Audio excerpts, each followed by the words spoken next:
Well, here we are. It's just me and you again. I think me and Chance are going to do another one later. It just depends, because not everybody can talk. And it's not to brag about what the fuck I'm capable of. It's just, I never know what the fuck I'm going to talk about. I just sit down, I start talking. Whatever comes to mind, and I'm just pretty good at talking. I just always love talking. I talked to my dad for 6 hours on Sunday. It was fucking sick. Me and him talked about a lot of crazy shit. I always like to pick his brain and get good ideas to add to my ideas. And he's a really smart guy, so it's pretty easy to link up the ideas and stuff. Obviously, because he's my dad, too. But, I don't know. How the fuck are you guys doing? I'm going to get real up close and personal here.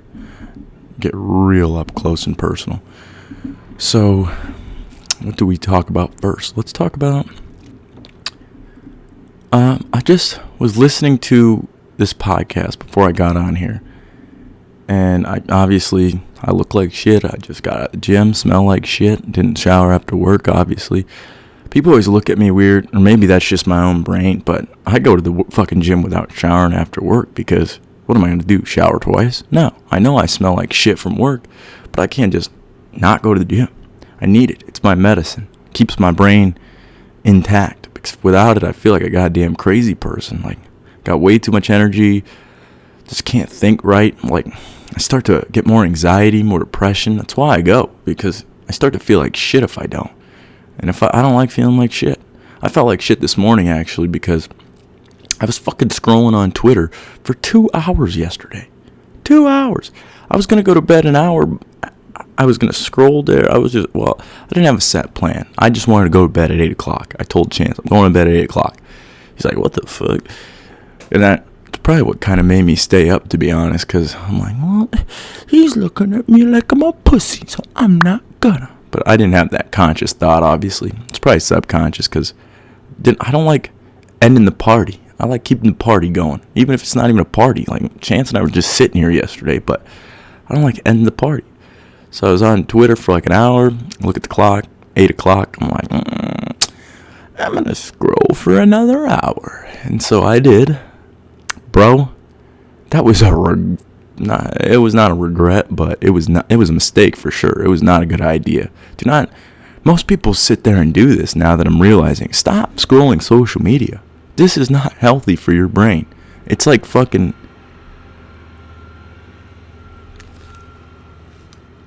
I heard a weird noise. I gotta stop doing that because you guys won't hear it. So let's just pretend we don't hear any noises. Perfect.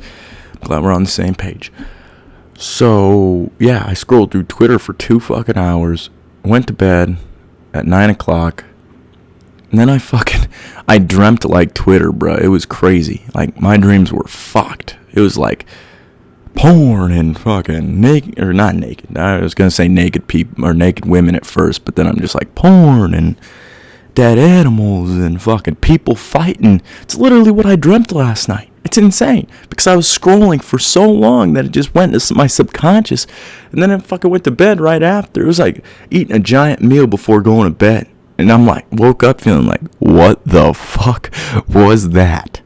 And I texted Chance. I'm like, I didn't text him, but right away, I consciously was like, okay, I know what that dream meant. My fucking brain's fucked up from social media because I usually don't use it, and when I do, I use it too much. So that's how I knew. But I fucking just stayed off my phone this morning. That's another thing. When you wake up in the morning, and Chance taught me this. I was doing it a couple days without realizing it, but he taught me what the fuck I was doing. It's basically fasting from your phone in the morning. When you wake up, don't go right on your phone. That's what a lot of people do. We just jump on our phone.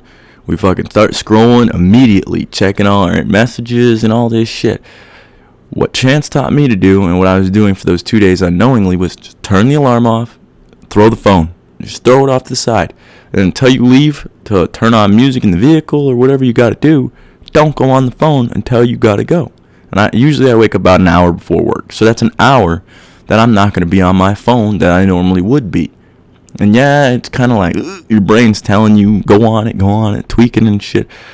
But it's so bad for you. And it's like, it sets you up for a day of failure, in my opinion, because you're starting your day off with that giant dopamine dump. And then all day you're just running after that dopamine. You're like, oh, I need to feel good. I need to fucking look at Twitter for 2 more hours. And so you just gotta be like, all right, no, can't do that. But the podcast I was listening to, actually, that kind of ties into it, because coincidentally he was talking about like listening to your ego and listening to your soul.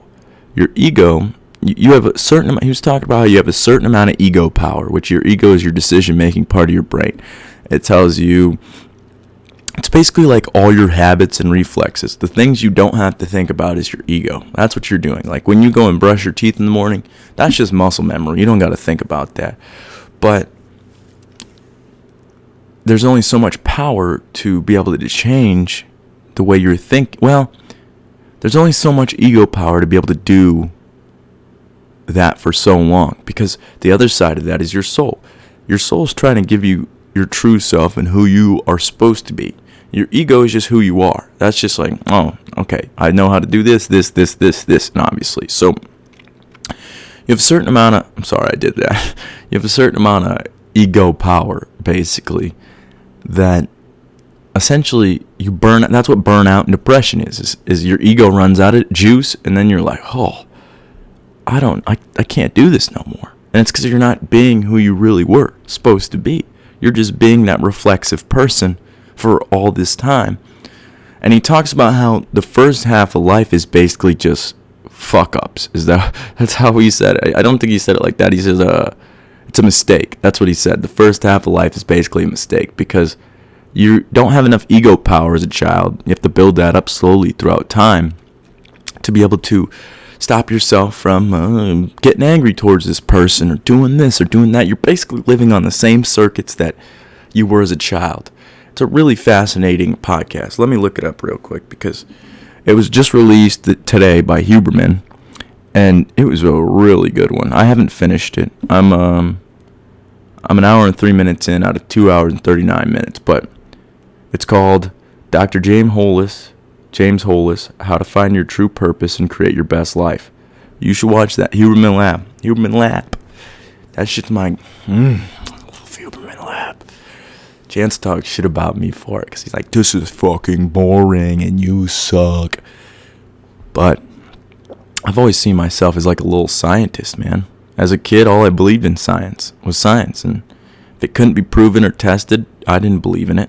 And it took me a long time to believe in spirituality and higher power and all this other shit, and a lot of certain experiences that illuminated me to that fact.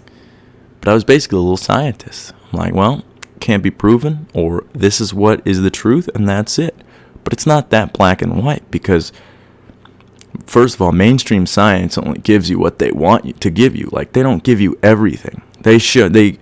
What they do, my dad and I were talking about this yesterday too. What science is supposed to be, you're supposed to create a theory or a hypothesis, like, I wonder if this is going to be this way. Or you're just testing things randomly. And then if you start figuring something out through either the hypothesis or testing it out randomly, that's when you start to dig deeper and deeper and deeper. And then you unravel the mystery, and then you figure it out. That's science. What they do is they fund and they support certain studies so that certain studies get published and put out. That's not science. That's propaganda from our government. That is not science at all. Science is supposed to be an open communication type of field of study, and it's not. It's very closed and closed-minded, and the dogma, and there was another word, but it's gone. But regardless, you understand what I'm saying. The fact that they don't give us all the information they should. And it's not malintent. I don't think it is, at least. I mean, I'm sure there's some bad apples in there, like, oh, I'm just going for the money. But a lot of them are that's basically what it is, really. Some are going for the money on purpose. They're like, what's going to get me the most amount of money?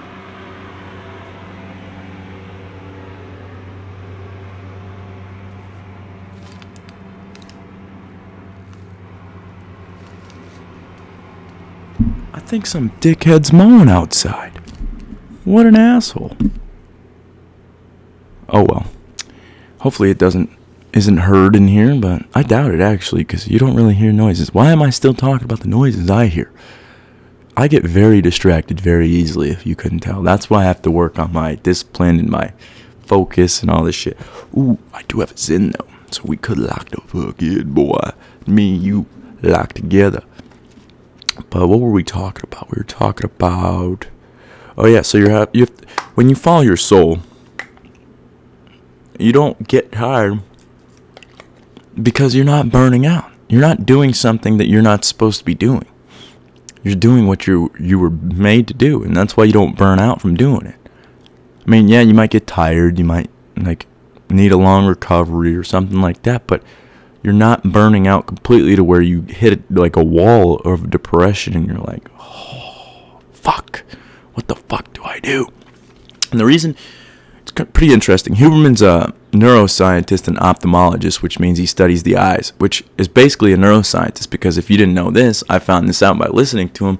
Our eyes are just pieces of our brain. They're literally pieces of our brain that are outside of the skull, and that's how we are able to see. They're connected into our brain, and they are our brain essentially.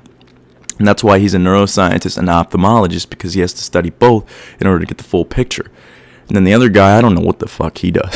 I ain't gonna lie to you. Should we look it up? Let's look it up. Let's look this shit the fuck up, boy. Let's look this shit the fuck up, boy. Dr. James Hollis. Let's look his name up. James Hollis. Let's see what this guy does for a living. Oh, he's a psychoanalyst. What the fuck is that? Stop that right now. Stop that right now. Psychoanalyst. I'm sorry. I gotta figure out what this is.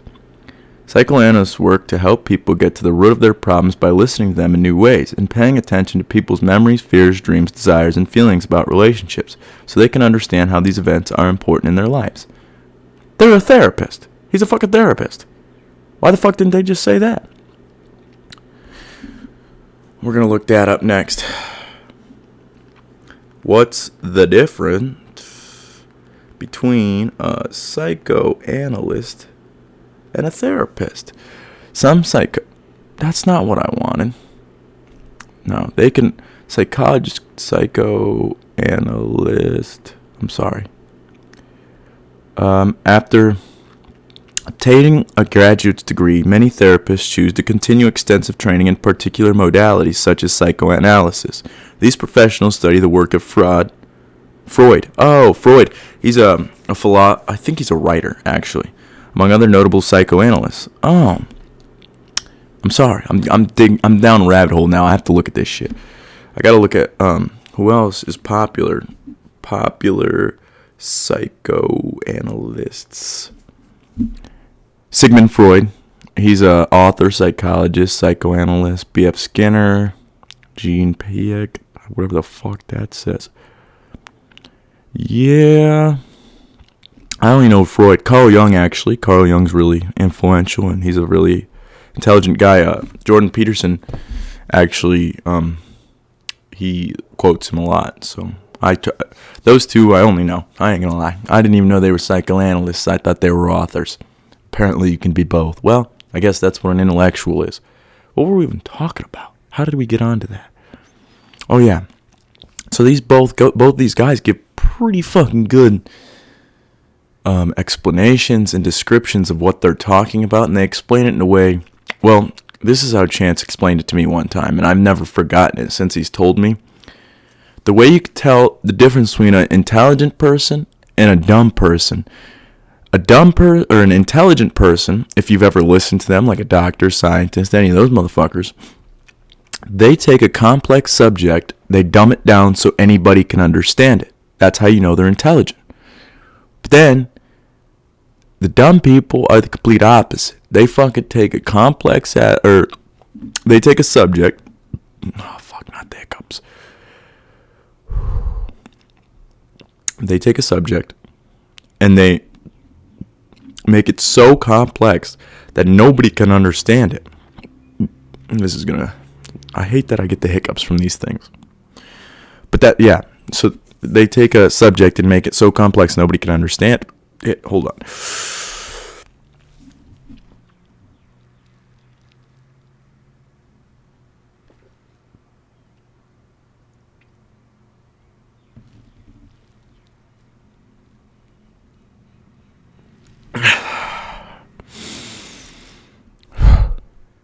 Hopefully that worked. Nope, didn't. Okay, so let's just keep talking and pretend it doesn't exist. God damn it. Hold on, I'm pausing this shit. Alright, sorry, I got some water. So what I was talking about is, I've always been a little scientist, and I like listening to not just Huberman. I like listening to neuroscience and God Saad. God Saad, I just found. Oh, I've listened to him for a while, but I just found out he's an evolutionary psychologist. I didn't even know that was a fucking thing. How cool is that? I'm a fucking nerd, sorry, but that's cool as shit to me. That there's a evolutionary psychologist, and I've been listening to him. No wonder the man's so smart. He doesn't fall into the bullshit. He's studying the human mind from an evolutionary perspective. Neuroscience is studying it from the current perspective forward, right? We're discovering new things in neuroscience constantly. Like, there's a part of your brain that grows during discipline. So say you don't want to go to the gym, but you keep going every day. The reason it gets easier is because you're building that muscle in your brain. It's a legit muscle. And then you can use that discipline for other areas of your life. That's why I've been working so hard on building discipline, because I used to be so impulsive as a kid. Like, I didn't even think at all about, like, what the hell I was doing or what I was putting in my body. None of that shit. I didn't care. Well, it's not that I didn't care. I just didn't even, I don't know. Maybe my thoughts were just going so fast that it's like, oh, I'm not even going to listen to this guy. I mean, that could be a good reason for me, because, oh my God, maybe that is the reason. Because it took me a long time to slow my brain down and to be able to understand what the fuck's coming through it. And that might explain why I wasn't able to, like, accurately and empathetically listen to other people also, because I thought it was because my brain was too loud. But now that I'm thinking about it, I didn't even listen to myself. I was impulsive. I just fucking did whatever the fuck my body was doing, really. I wasn't even thinking. But that's what he talks about, is that for the first 25 years, but for the first half of your life, it's just kind of a mistake. Because you're just kind of bouncing into walls trying to figure out what the fuck to do. But, so yeah, that's why I work on discipline and building it, because it's very important. But you can learn a lot from, like, not just science, but you can mix all this shit together. Science, religion, spirituality, all this shit. Emotional control, discipline. That's what an intellectual is. Let's look that up real quick. I've looked it up before. We're going to actually search two words, all right? An academic and an intellectual. Because an academic is somebody who goes to college, right? There's nothing wrong with that. But I feel, and maybe this is egotistical to say, I'm not sure, but I'm not, like, hyping myself up or nothing, obviously. But I feel like I'm an intellectual, because I like to learn about many different disciplines and many different facets of life. That's what an intellectual is. I don't even need to Google it. Why am I looking it up? But an academic is somebody who is an expert in one field, say neuroscience. But Huberman's a different type of neuroscientist, because he's very open-minded. Like, he doesn't close his mind off to different ideas or any of that stuff, really. I'm pretty sure he's had a few psychedelic experiences in lab-controlled studies. He used to do a bunch of shit when he was a kid. He was a skater. He's basically like a jacked skater dude turned neuroscientist. He's fucking cool as shit, bro. But then you got God Saad, who's a fucking evolutionary psychologist. Then you got Jordan Peterson, who's a psychologist. Then you got all these people, and they're awesome. I love science, man. Science is so fucking cool. History's cool. Biology's cool. All of it's pretty fucking cool. If you listen to, his name is Brett Weinstein. He is a evolutionary biologist, and I like to listen to him too. Evolution just gets my gears going. I love that shit because it's so wild that we just came from organisms, and then this is a thing. It's like not even fathomable, or like, I understand why people don't believe in it and shit, obviously, because it's so complex. But I've been looking into it since I was a kid because, well, I got a reason. I'll say the reason. I'm not going to hide nothing. So I was a black kid raised in a white household, obviously. I'm not fucking black at all. I'm the whitest black man on planet Earth. That's why I'm fucking so American and all this shit, bro. I start talking with a goddamn southern accent. I'm a white ass dude. I just have black skin. And so I'm like, all right, I don't know where the fuck I came from. I asked my mom. She gave me some fucked up answers. And I'm trying to build up the courage to actually talk to my parents about that because I want to know. I want to know legitimately, like, what happened. And I'm not going to hold anything against them or anything. I just want to know, like, hey, how the fuck did I get here? Because being 100% honest, when I was like 7 years old, I don't think I've ever said this on the podcast, but I was like 7 years old, and I don't even know if my mom remembers this, but I fucking went up to her and I'm like, Mom, what the fuck's going on here? Like, why am I the only black kid? Like, what's wrong with me? Why is my skin this way?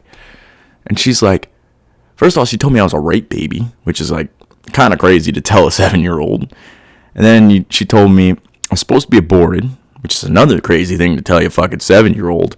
And I was supposed to be set up for adoption, which is another fucking crazy thing to tell a 7-year-old. But I didn't really contemplate or think about it. But after that, I think that was my turning point, to be honest. Because I'm like, well, I don't know where the fuck I came from, so I'm going to look into evolution my whole life.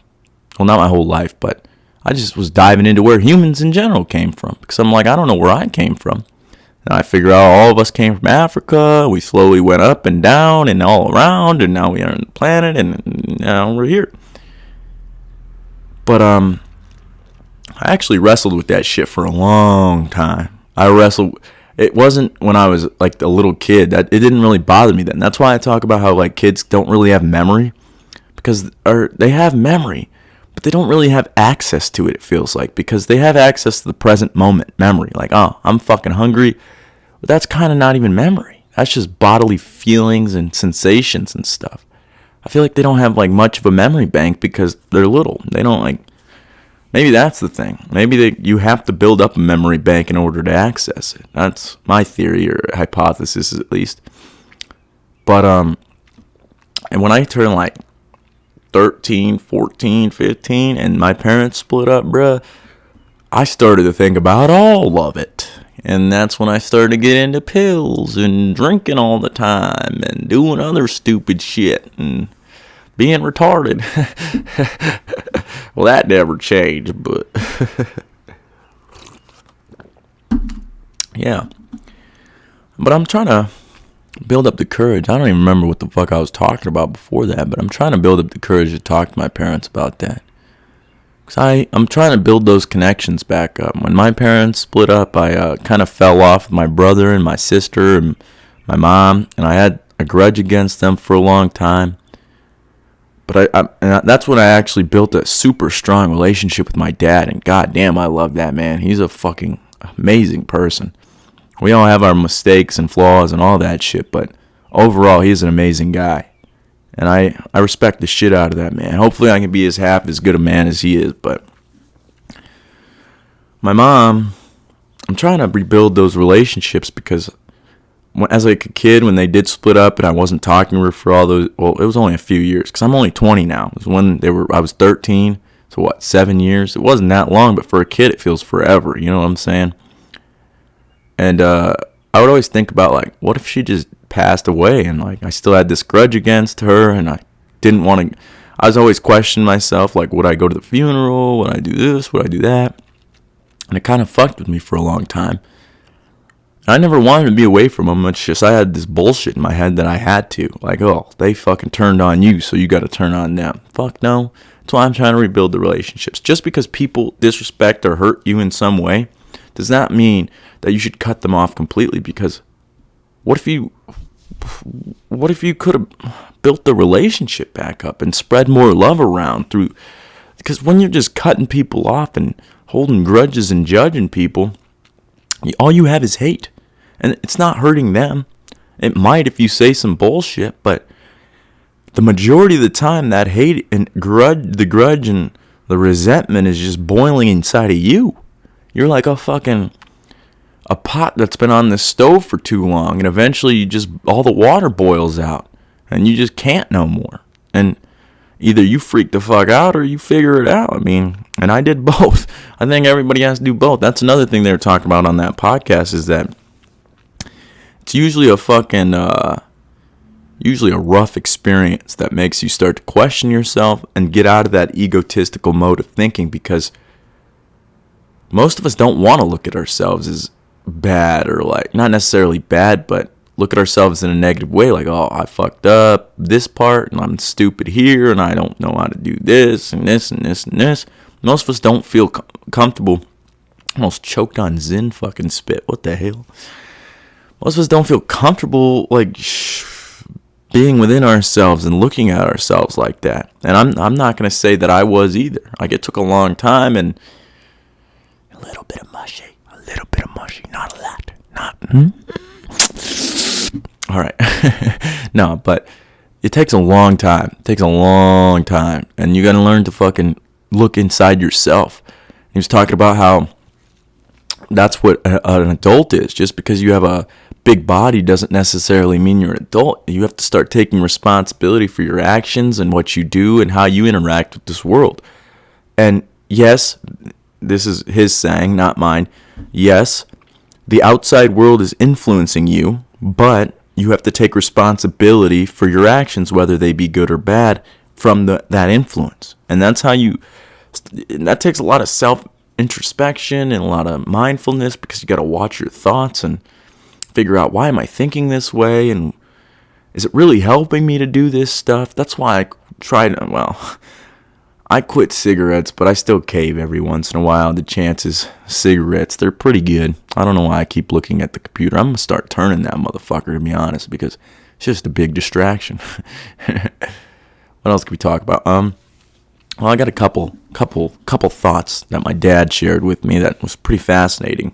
Because it's like I said, we talked for like 6 hours yesterday. It was fucking sick. But I love talking to that man. I didn't realize it, and I know I'm going on a side tangent, but I didn't realize it. But I've been podcasting since I was a fucking little kid. Just because I'd fucking learn some shit about space, or I'd learn some shit about history, or whatever it may be, science, and I'd be like, Dad, did you know there's like planets around all these stars up here? And he'd be like, yeah. And he starts talking to me about it, and we'd go back and forth. I'd be like, God damn, this is crazy. And my dad and I have been doing that forever. And I just realized a little while ago, I'm like, oh, that's why I'm good at talking. And that's why I'm like, can formulate my thoughts and ideas in a way that's understandable to other people, because of him, obviously, because he's good at it. And I know it's taken work on my part and all that shit, but he's a major factor. Like I've said before, if I wasn't raised the way I was, I wouldn't be me. And I wrestled with that for a long time too, because you don't realize it. A lot of people are sad and depressed and unhappy right now from their lives or whatever it may be. But if all this shit wasn't going on, we wouldn't be us. We wouldn't be who we are to this day. And that's the most important thing, is being you. Who gives a shit about what everybody else is wearing and how everybody else wants you to act and how all this bullshit? Fuck it. As long as you're not, I should clarify, as long as you're not infringing on the rights of others. As long as you're not infringing on the rights of others, that is your only thing. Because the rights we are given and guaranteed in this country is life, liberty, and the pursuit of happiness. If you don't infringe on others' rights to do those three things, do whatever the fuck you want to do. Just don't make other people do your bullshit. Everybody's always trying to convince everybody to fucking, go get the vaccine and go fucking dye your hair and cut your wiener off and become a female. Shut the fuck up. Let me do what I want to do. I don't fucking tell you what you want to do. Don't tell me what I want to do. And it's not to bash Chance or anything, because I have my own problems, but him and I, we butt heads on this sometimes, because He wants to do what he wants to do, and I want to do what I want to do. And then we come together as a unit, because that's essentially what you're doing when you have a roommate. Is coming together, trying to bring. It's like a relationship with a woman, except it's not a woman. It's your homie. So you don't want to hurt that. Well, obviously you don't want to hurt a woman either, but like emotionally, physically, any of that shit. But it's a different situation, obviously. Like, I mean, this is going to sound weird, but I don't really give a fuck. Like, most relationships, I feel like people try to fuck the problems out, which kind of, they try to, like, have sex, and like, oh, we feel good now, we're good, all right, we're good. But really, in reality, they're just sweeping shit under the rug. There's nothing like that when you're just with your homie, because you have to talk. Either you talk or you're not homies anymore, which is kind of cool to think about it like that. Now I'm thinking about it like that, because me and Chance, we don't want to lose each other as homies. We love each other. He's my fucking brother. So the only other option is to talk it out. And yeah, it gets a little heated, gets a little rough, it gets sticky, and that sounded weird. It gets a little grimy sometimes, but it works. It works out. And that's the thing. You can't be... the reason I said that we butt heads is because I am very tweaky and, like, get super serious about people infringing on my right. So, like, to the right to be who I am. And so, it's kind of contradictory in myself. It's a paradox, because I also don't want to upset people or bring them down. So if somebody's fucking around with me, I'll just fucking take it. I'll be like, all right. And I'll just put it in like a bank in my head. Be like, all right, I don't like this, but I'll leave it alone for now. But then after a certain amount of time, if it just keeps going on, if it just happens once, I don't give a shit. Grow up, let go. You know what I'm saying? But if it just is a reoccurring issue, then I start to get tweaky about it, and I start to freak out. Chance and I are kind of complete opposites in that factor, because he shuts down, and I hope he doesn't mind me saying this, but cause I don't think he would. He shuts down. He like goes into himself. I go outside. I look for shit. And I've been trying to get better at going inside, and I have, I think. I think I've made significant progress from who I was a few years ago. I definitely have, because I've gotten into situations similar to situations that I've gotten in, like talking to people and not arguing necessarily, but getting into a heated discussion with somebody. I don't argue. I don't like to argue with anybody. If we're talking and like the discussion's getting a little heated, I'm not gonna start yelling. I might like start like, hey bro, hey, like, you know, get like you get more aggressive. I'd say. Some things do get aggressive, the way you talk and the way you're like emoting things and the way you feel about things, because you're passionate about it. So you got to watch that. You got to watch it very closely. If you're trying to like communicate with somebody and you want to keep it together and like not fucking have it to where everything blows up and ends up in a shit show, which I've been in a lot of situations like that because I didn't know what I was doing, and I'm sure I'll end up in a bunch more. But you gotta come at it from a relatively calm state of mind, and you have to be able to see the other person's perspective, because if you're just sitting there trying to explain yourself and explain why you're right, you're never gonna neither one of you are ever gonna get to a fucking conclusion, because yeah, you may be right on some things, but there's no fucking way you're right on everything. So you need to fucking communicate and listen. Completely listen. Some people don't listen. Like, we think we're all listening because we're hearing things, but you're not resonating with it or trying to put it into a spot where you're going to understand it and empathize with it. And it's not saying walk in people's shoes. It's literally that. Walk in people's shoes. You have to think about it from their perspective. And if you don't understand something, you have to ask them. And I got into trouble a lot with this because I would try to, when I heard those sayings, I thought it was like, okay, I just need to think like this other person. That's like a detrimental way to fucking act, because you can't. You think like you, and that's it. I was always trying to think like my dad and think like this person, think like that person. You can't think like anybody. Like, that's where people got to fucking clarify, because everybody's always telling you got to think like this other person. That's empty. No, it's not. Sitting there relating their experiences to yours, and then asking more questions if you don't completely understand. And then you come back and be like, okay, all right, I understand what you're saying. And then you'll have a better chance. Pause. He would not approve of that pun. You need to find a better chance, and then you'll have a better chance to fucking communicate and solve the problem and just be open and honest with each other. Like, I tell my dad everything, literally everything. I don't have to hide a single thing from that man. That's why I said I'm trying to build up the courage to ask them about this situation that I was talking about earlier, because it's not that I don't think I can talk to him about it. It's just I'm scared. I don't know what's gonna happen. I don't know what I'm gonna hear. And on top of that, I don't know if it'll change anything, to be honest, because I mean, I'm not really too worried about it anymore. I don't really care.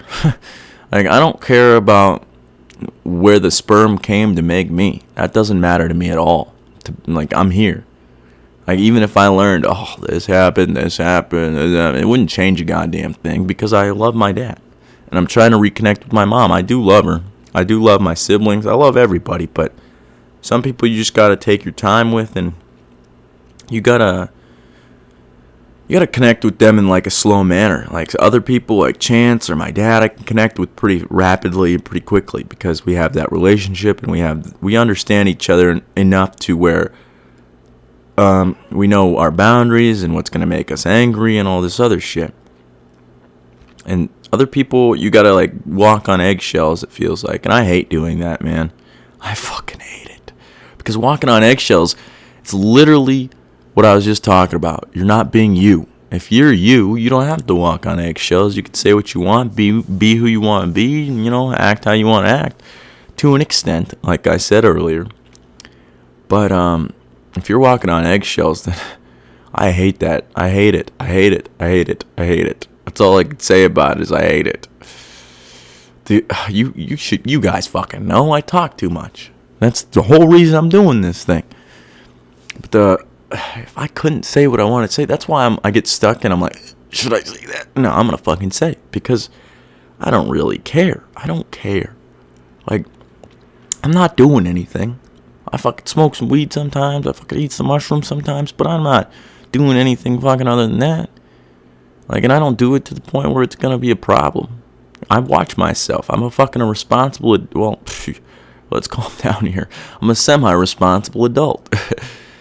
And that's why I gain knowledge too, is because if you don't have the knowledge to defend your position, then your feet are going to get swept out from under you, because you don't have the knowledge to explain to another person why you're doing and what you're doing it for. And that, even, let's add a little more to that. If you've never thought about it, then you got an even shittier fucking chance of fucking explaining to somebody else. Because if you're just doing something without thinking about doing it, like I just talked about earlier, you don't even know why you're doing it. You don't know why you're doing it, and it's kind of fucked up. Like, you're just doing something. Could be good for you, could be bad for you, it doesn't matter. You don't know because you didn't think about it. And you got to sit there and think about it objectively. That's another thing. Give me a second, I need some water.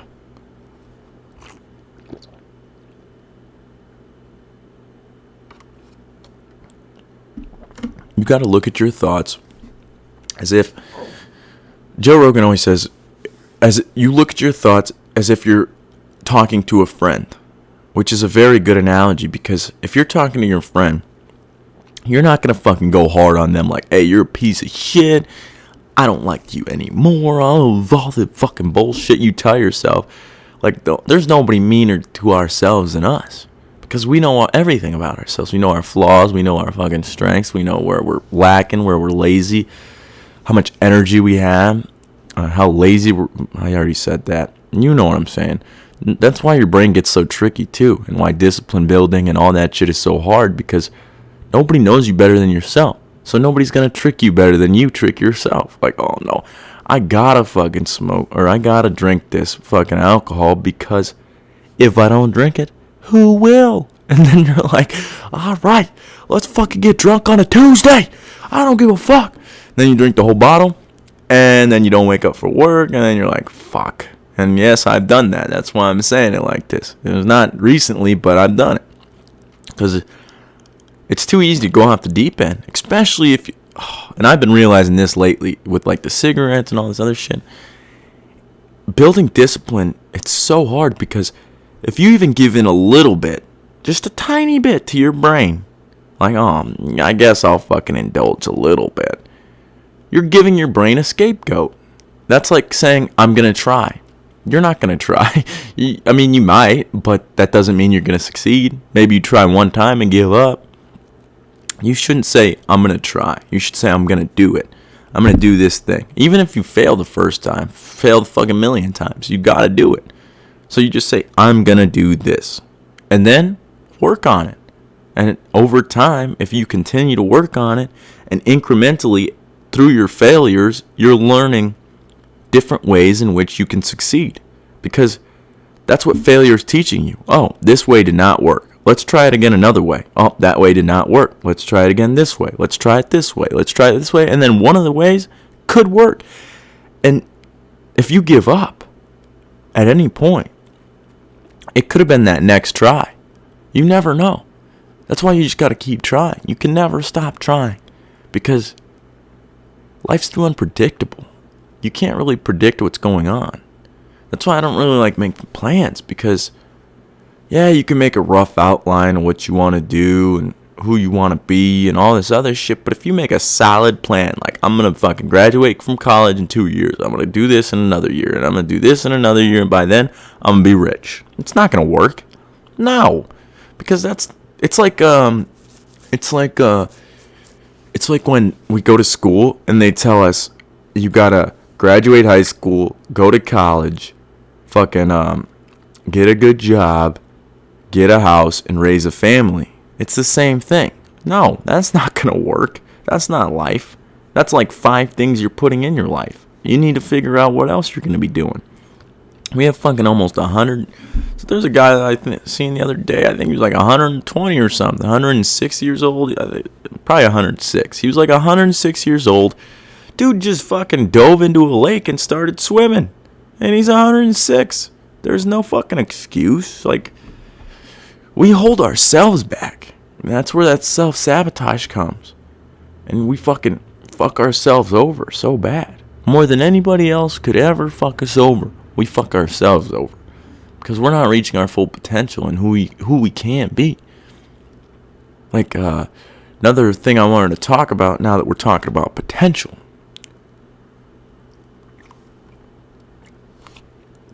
Drink the water classy. My dad told me this the other day. And then I got another idea I want to talk about. My dad illuminated me the fact that our founding fathers of this fucking great nation were in their 20s. George Washington was the oldest. That's why he was the first president. This man was 44 years old. He wasn't even old. But he was the oldest out of everybody. It went from like 18 to 44. That were the ages. Let's look it up. We have to. Because this is important. It's crazy as fuck. It's insane. How old were our founding fathers? James Moore was 18. Aaron Burr, 20. Alexander Hamilton, 21. James Madison, 25. Thomas Jefferson, 33. John Adams, 40. Paul Revere, 41. George Washington, 44. These motherfuckers were young as shit. And they're like, you know what? Fuck these British. We're going to start a country. Yeah, it's a good idea. Let's fucking do it. And now we got this motherfucker. We got this goddamn country. The fucking United States of goddamn America. Fucking, I love this shirt. That's why I wear it all the time. I wear it like every Monday. It's my American flag shirt. I need to get more of them actually because this one. Let's see if we can get it in here. I put the desk too close. It's got holes in it because I wear it to weld. And then I realized one day while I was welding, I'm like, oh yeah, it is considered disrespectful to burn the flag. And here I am wearing a fucking American flag t-shirt to go and weld. But then I'm like, well, I wear it because I love the country and I love the flag. So I'm going to fucking wear it. I'm not wearing it to disrespect a goddamn thing. And if somebody asks, I'll be like, listen, This is the best goddamn country on planet Earth. But my point about telling you their ages was, I shouldn't say you, because I don't know how old you are. But me, I'm 20. And I'm the same age as those motherfuckers. And all the people in my fucking generation, in my age group, are sitting here bitching, whining, saying, oh, I can't do this, can't do that. Fucking, I need to go cut my penis off so I can become a woman. We don't know what the fuck we're doing. And these motherfuckers were out here founding a country. Not just a country, but the Constitution, Declaration of Independence, and the Bill of Rights, the fucking papers they wrote for this country are still valid to this day. Their quotes still valid to this day. One of Benjamin Franklin's quotes, any man who gives up freedom for a little bit of security has neither security nor freedom, which is 100% accurate. Like, if you're giving up freedom for security, it's just going to keep going in that direction until all you have is fucking no freedom and no security, because then they're going to overrun you, just like the British did. They fucking started taxing everybody and people were getting pissed, just like our government. And one of these days, this shit, it's not already not working, but it's not going to work. It's not going to work at all. We got to fix it and return it back to its former glory, or use the current papers that have found this country to fucking create something better. To create something better than what we have now. Democracy is the best thing we've ever came up with. But this isn't a democracy or a free market anymore, because they're manipulating things. They're putting money here, printing money there. That's not a free market. If it was a free market, they wouldn't be doing that shit. They'd just be the overseers. They'd be watching all of their what is it called? All of their citizens just spend money and let the economy do what the economy does. Another example is when they bailed out the banks. That's not a free market. They should have let the banks fail. I'm not saying that it's a great thing that everybody's going to lose all their money and the banks are going to go to fucking shit and they got to rebuild. But in the 2008 financial crisis, they bailed out the banks then too. And that's why they failed now, was because you're not fixing anything. If something's built on a shitty foundation, the house is going to fall. It doesn't matter if you fucking fixed up the windows and make it look all nice. One of these fucking days, the foundation is going to sink. And people don't realize that, because they're fucking drowned out with money and all. That's all they want. They're fucking hooked on it. It's like a drug for them. They're like, oh, let me get more of that money, boy. And I love money too. I don't like being poor. I'm poor as shit. I don't have any money most of the time. I make it work though. But it's not the most important thing either. It's not the most important thing anyway. Fuck it. I got distracted. There was a school bus. My bad. It's not the most important thing.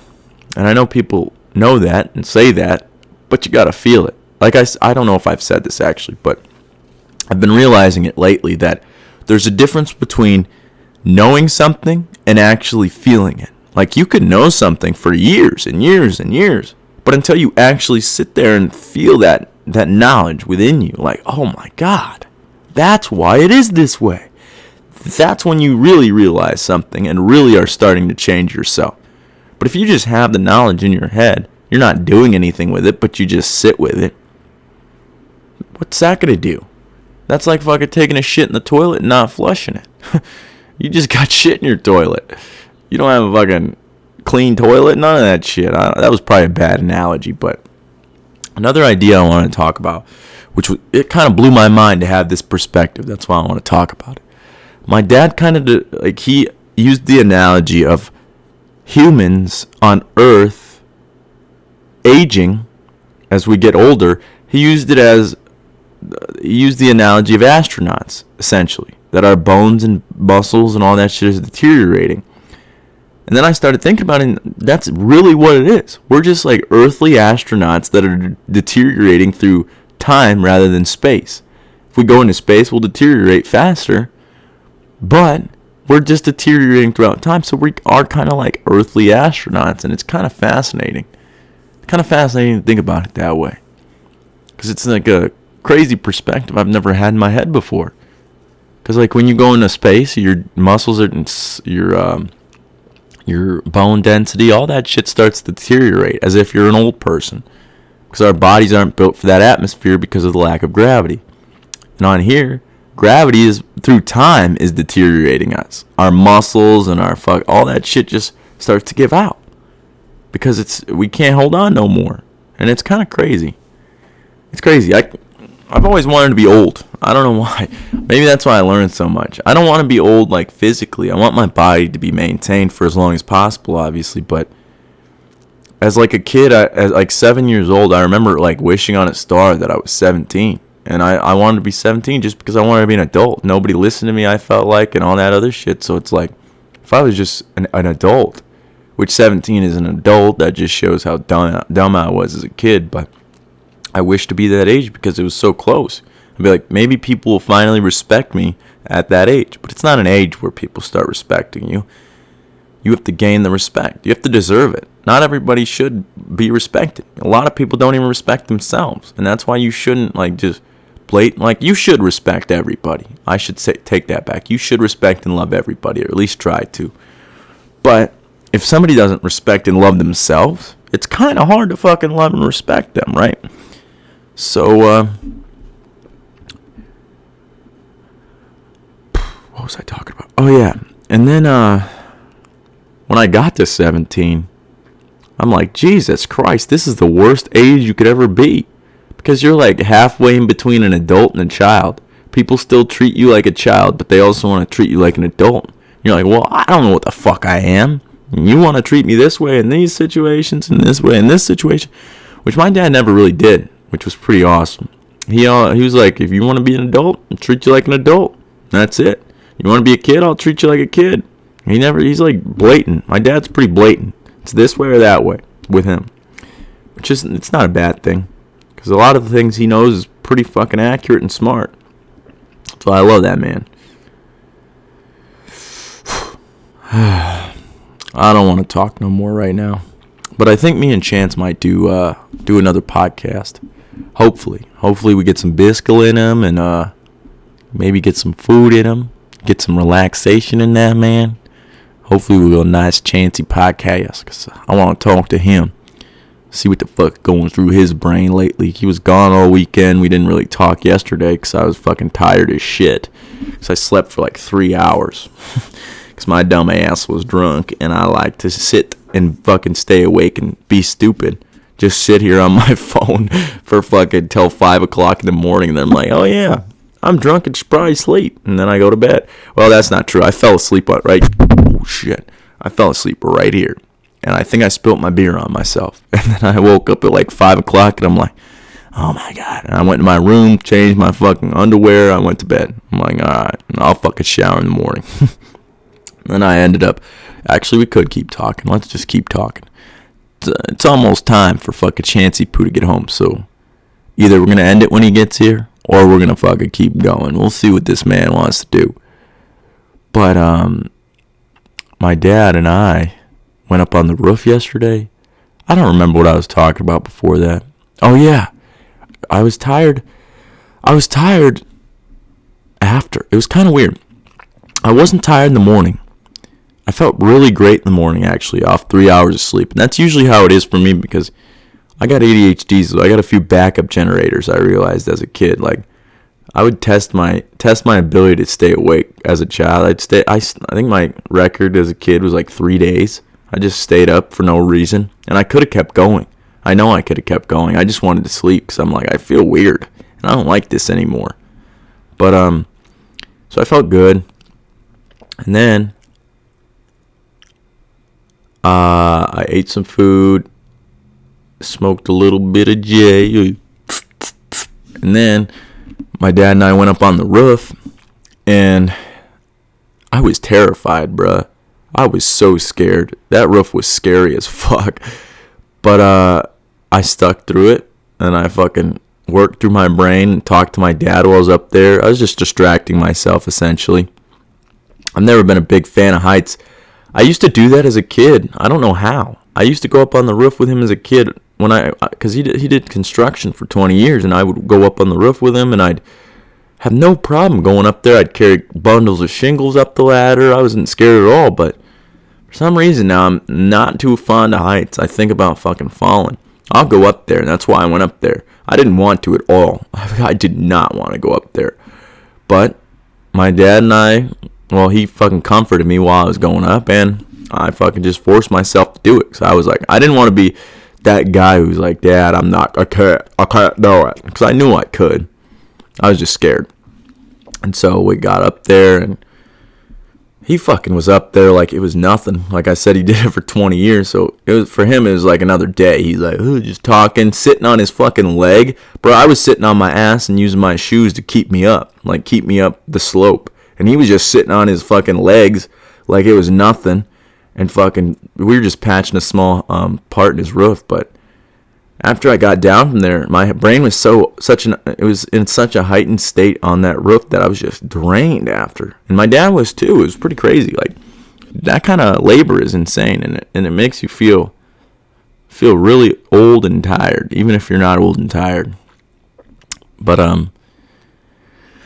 think I'm gonna end this thing. Hopefully we can pick one back up with Chance. I'm always down to talk. He knows that.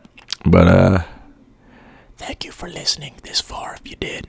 I love you guys. I love you very much. Bye.